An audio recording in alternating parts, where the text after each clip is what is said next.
So this probably has got to be one of the finest Indian superhero films that have ever been produced. It is that brilliant. The makers have nailed it.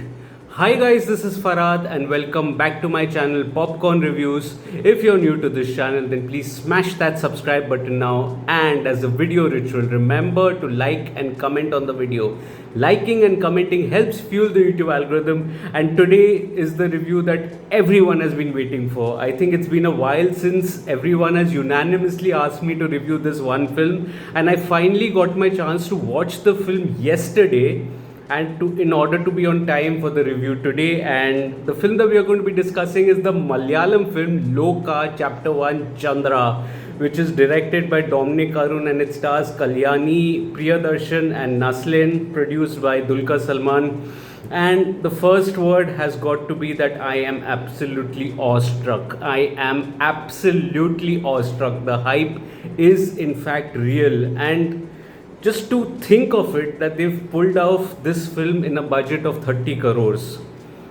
30 crores, and that itself is such a fascinating feat. I'm going to make another video on this specifically to talk about this angle if time permits. But let's get back to the review and let's explore what this film is about. This is again spoiler free, so feel free to sit back and watch watch the whole video as it is. So coming to the story and screenplay, there's an interesting trait as far as the world building is concerned of Loka. It almost has a mix of, you can say, a graphic novel and a gothic setting, so to say. Why a graphic novel? Because early in the first cold open, you see a transition shot in which the character of Chandra, which is played by Kalyani Priyadarshan, she actually makes a transition after destroying some things. I'm purposely keeping things a little vague because, of course, when you see it, it's going to be better. So when that transition happens, you see that the screen almost cuts into a title card, so to say, and that title card actually, reveals the details about, the graphic novel myth which is going on. But cut to when the setting changes to Bangalore, you actually see that it is almost like a very depressing kind of a setting. It's a gothic setting, so to say, almost like Gotham City, you can say, from the Dark Knight. And that is a sharp contrast of what the film wants to stand for. It's actually set a lot in the darkness, but when you actually look at the the world which is there are streaks of neon lights which are also popping in every now and then, be it in a auto rickshaw or from a shop or something. There's a neon light that is cutting through. The way I read it is that this is almost like the city is immersed in darkness, with there's a subplot about organ trafficking which is there. So it's immersed in that with a ray of hope in the form of a neon light, which is explored in the form of a new character that enters the city. Now we still don't know what that character is, and this is where the brilliance of writers Dominic Arun and Santi Balachandran actually shines, because it's an antithesis of a superhero kind of a thing. Firstly, the superhero concept here with respect to the protagonist Chandra is grounded. Chandra is grounded here in the sense that you see her taking an odd job at a bakery. She wants to take a night shift which is there, and unlike the Superman superhero Superman, where the audience is aware that that person is a superhero, you don't know the story around Chandra at all. There is a cloud of mystery that is surrounding the character of Chandra, which actually makes things very interesting and very intriguing. Even as she comes and she takes a flat opposite the character staying in the opposite flat, which is Naslen. He's playing the character of Sunny. So that is an interesting kind of a setup which is there. There's a parallel setup as well. It's almost like a commentary on patriarchy, so to say, or the preservation of patriarchy when you're introduced to the character which is played by Inspector Gowda, which is played by Sandy. Now, this character again is an intimidating character because when you're first introduced to him, you see him intimidating another woman, a female character, so to say. And that sets the ball rolling as far as his characteristics are concerned. Despite him being on the right side of the law, so to say, you almost are intimidated to a point that you feel that no, something isn't right. And you see two three other instances as well. He's doesn't want to to bow and salute to his superior female boss which is there. At home again, he traumatizes his mother after his father passes away. It's almost like he has a lot of hatred for women, and immediately you get to know that this is completely adding up, between a battle of wits. He's like a perfect nemesis to a mysterious character which you still don't know of. And I think that's a very interesting kind of a setup again as far as the characterization is concerned. Now there is also a little love story in here. There's a hint, it's an implied thing of a love story which is there as far as the character of Sunny is concerned. Sunny and Chandra, so to say, both of them. In between all of this, you also find there are bouts of comedy that erupts as far as the character of Sunny is concerned. Now one thing that is very specific to the scene that the comedy is restricted to, it doesn't overpower or deviate the plot by any way with respect to the comedy or the love story which is there, which again is a thing of two things, that the writers are sharp enough to understand that, and the maker, which is Dominic Arun, in this case it's common, the writer and the director's common, he's co-written the film as well, understands this point that he doesn't deviate too much from the central concept or the source material which is there. And because of that, that interval block that takes place, and you are completely taken aback, by that mix of myth and folklore which is there, which actually gives a revelation about the character of Chandra. I won't tell you what the revelation is, you need to watch the film for that, but it actually adds layers to it, and it's a very interesting kind of an origin superhero story which again continues in the second hour. Yes, there are twists and turns, again there are presence of cameos, but they are not for the sake of it. You can see that they are well thought of.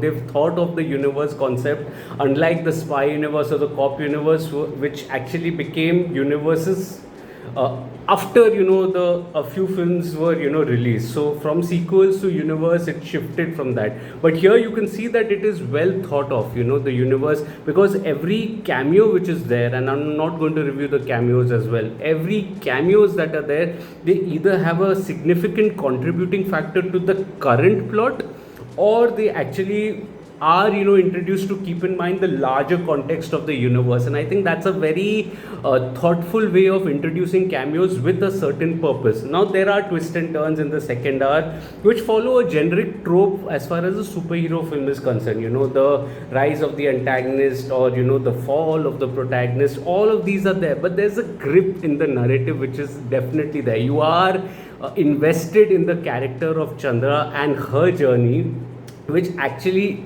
eventually results in a payoff like in the form of an emotional core that is slightly tapped right at the end. And I think that is again an interesting way, again in the limited space of the superhero genre, because the superhero genre only allows you this much scope to actually explore an emotional trait in it, but it's still done so well that you are actually engaged to the core. I mean, for me, I was actually watching the film and I was not distracted for 1 minute. I didn't check the time, I didn't check my mobile, which I don't generally do either, but this, it didn't even cross my mind to do it. And that's the signal, that's the sign that the screenplay kept me engaged. And the little setup at the end, I think, just set the ball rolling for the second part which is to come, and that actually summed up the screenplay, which is so well written as far as the world building and the mood that was created. Coming to the technical aspects, the dialogues, the music and the direction, I think the dialogues are very grounded, very understated, that actually make you believe the world that the story is revolving in. Remember, it's a fictional world, but still, you actually feel that okay, it's believable, somewhere around me this concept can exist, is the thought that I got in my mind, while getting used to the dialogues that are there with respect to the concept of the film as well. The music and BGM by Jakes Bijoy, outstanding once again. Pulsating score, elevating every action set piece. I mean, I am so impressed.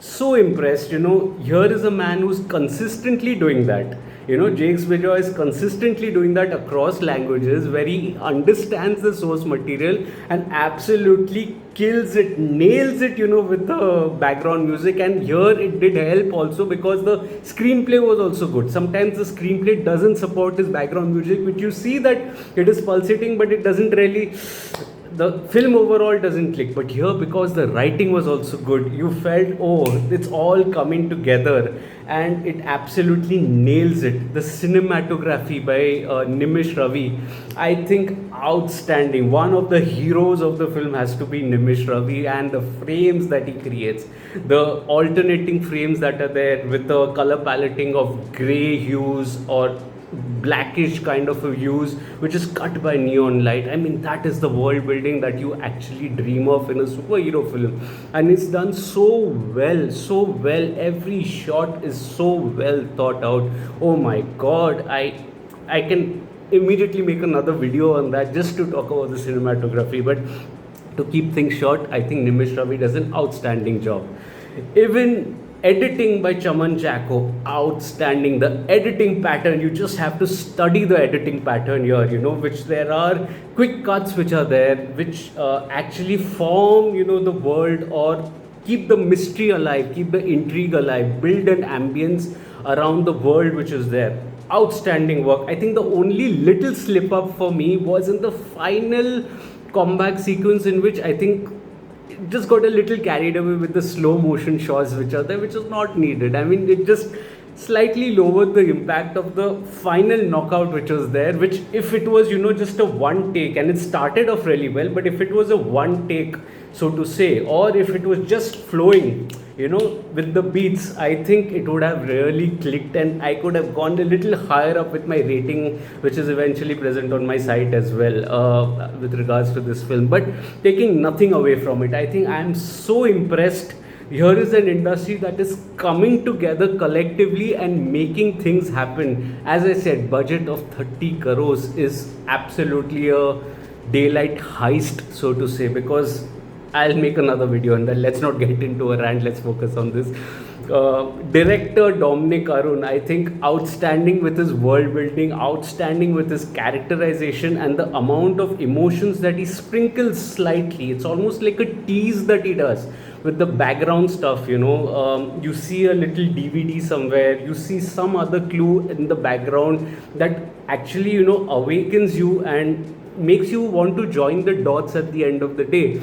But that's the tease that the audience gives, and it also helped that the marketing material did not reveal anything of this. So I went into a film totally blank, not knowing what to expect, and what came out was something brilliant, and the direction is outstanding as well. Dominic Arun, outstanding job with the world building, with the characterization. Oh my god, origin superhero story, wonderfully well done, and it's a female superhero story. One of the complaints that I had, if you're following my channel for a long time, that why aren't roles being written for female characters, and not for the sake of it, and I have always maintained that if the story does not demand that, then it's fine.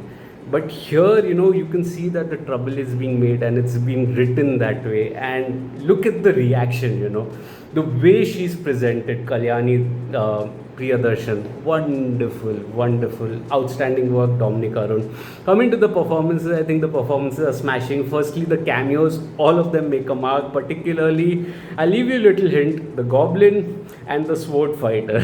Both of them, absolutely kill it. I'm not going to name which actors are in those roles, but for people who watched it, know, and for people who haven't watched it, will actually be eager to watch that. So let's keep it that. Other characters, some of the other characters like Sandy, I think he does a wonderful job, intimidating to the core. I think the twin housemates of Naslen, also the character of Naslen is played by Arun Kurian, and Chandu Salim Kumar, I think wonderful characters, wonderful addition to the screenplay, wherein they contribute to the humor. They are not just sidekicks, they contribute to the humor, contribute to the screenplay, and I think that is something that is really special. Some of the other characters like Sam Mohan or Nitya Shri, all of them in small roles which are there, I think they collectively add up and make a punch, absolutely a punch. As I said, Sandy the antagonist was superb as well. Naslen, I think much of the credit must go to Naslen as well. Again, a character who could have easily been a sidekick, but no, it was Naslen's presence that got in that affable quality. You see him awestruck, you see him curious, you see him slightly being, humorous in a way, but it's all in the moment. He doesn't overpower it to a point where the plot only deviates towards him. No, the plot is not about him, but he has significant contributions in the film because of that. And I think that speaks volumes about the understanding of an artist as far as the world is created, as far as the vision of the filmmaker is created. I think Naslen does a wonderful job. Kalyani Priyadarshan is a revelation. I think one little complaint that I had so far in her filmography is that she's a pretty looking face. She's very pretty. But there hasn't been that one defining, acting performance that would establish her to a point that, oh, this is, Kalyani Priyadarshan for you, but this is that film. She actually delivers here. She almost has a robotic mannerism to her, which I think was also the vision of the director. And she has a stoic presence, and so very limited to the emotions that are there. But still, at the end, if you are able to be emotionally connected to her, that is an acting tick mark, a green tick in a report card as far as Kalyani Priyadarshan is concerned. I think she does a wonderful job. Needless to say, she scores again in comeback sequences as well and does an excellent job here, Kalyani Priyadarshan. And to many more, this is a star. She's pretty young, and I think that one defining moment in her career is this film, which was missing all along in her filmography. Yeah, she's still a good actor. She was still a good actor. Don't misquote me saying that, oh, she wasn't good. She was still a good actor, but that one knockout performance is Loka Chapter 1 Chandra. So overall, Loka Chapter 1 Chandra is one of the best Indian superhero films of all time. One of the best for sure, on par with, say, Amari Sen or even Minal Murli. I think all of these, or even Bhavish Joshi, for example. Bhavish Joshi should be a notch lower for me, but otherwise, I think these are the superheroes. Yes, the popular ones are Krish, but my fan base, my fan loyalties are these characters which are there, these superheroes that are there. And this is again the start of a first female hero, superhero kind of a film, which is almost a refreshing way of having an antithesis of a superhero, so to say, because the story again revolves around alpha males who are made into superheroes in their origin stories, but this is different. I think Loka hits it out of the park, and to imagine the endless possibilities that are there in this universe, I think it's something that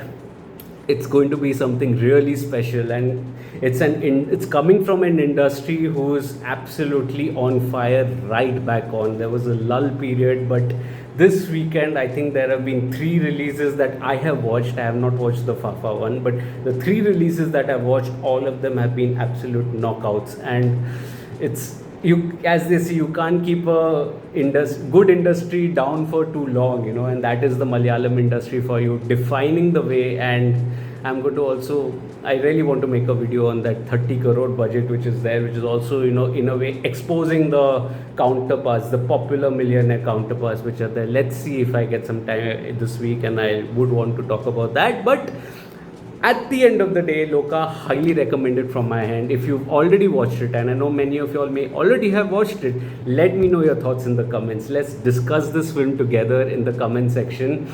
And if there are any points missed out, you can let me know. Recommendations, let me know. You can like/dislike the video. Any interaction helps a small creator like me. You can also share this video with your friends and family. Ask them to subscribe to the channel. Let's grow this Digi family together. And my detailed review of Loka Chapter 1 Chandra is available on my site, Popcorn Reviews with the double S, the link of which is in the description box below. It has its rating also, you can visit that as well. Popcorn Reviews with the double S, remember, is a brand. Also, you can also follow me on different social media platforms like Facebook, Instagram, Twitter, Letterboxd, and Nokio. I keep forgetting Nokio and Nokio. So you can visit that as well. I do not end up making a video on everything that I watch, but I do write a lot. All information is present on my site, Popcorn Reviews with a double S, and the captions are visible on my social media platforms. I'll see you again probably tomorrow or day after tomorrow with my review of a film that I've absolutely not liked and misquoted the culture of Kerala as far as I'm concerned. So stay tuned for that as well. It's either tomorrow or day after, time permitting, but one of these days for sure. So till then, I'll leave you with this review. It's been a wonderful, wonderful weekend. Thank you so much for the recommendation, and a little update also that the shows in Mumbai where I am staged in has increased. That is the demand of the film. Loca is capturing Mumbai as well. It's still not available in the Hindi dubbed version. It's the Malayalam version that is playing here, and it's still running to packed houses in which I have watched as well. So that is the power of Loka. That is the power of good content which is there. So well done, Malayalam film industry. More so from you, more power from you, going forward as well. I'll see you soon with another video. Till then, take care of yourselves, and thank you so much for your love and support. Cheers.